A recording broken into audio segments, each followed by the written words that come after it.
మీ పేరులు పరలోకమందు వ్రాయబడి ఉన్నవని సంతోషించుడని వారితో చెప్పాను. లూకాసు వార్త 10వ అధ్యాయము 20వ వచనము.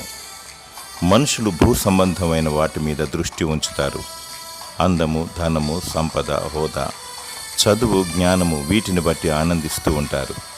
పరలోకపు విలువ, దాని మర్మము తెలియకుండా సాతానుడు మనోనేత్రములకు గురుడితనము కలిగిస్తూ ఉన్నాడు. ఎవరి పేరైతే జీవగ్రంథమందు ఉంటుందో వారు మాత్రము నిత్యరాజ్యాన్ని పొందుకుంటారు. అందుకు రక్షణ, మారు మనసు అవసరము.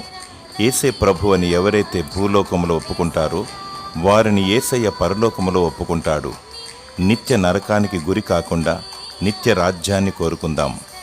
సర్వలోకాన్ని సంపాదించుకొని మన ప్రాణాన్ని పోగొట్టుకుంటే ఏమి ప్రయోజనము? దేవుడు నిన్ను సంతోషము, సమాధానము చేత నిత్యము దీవించునుగాక. ఆమేన్.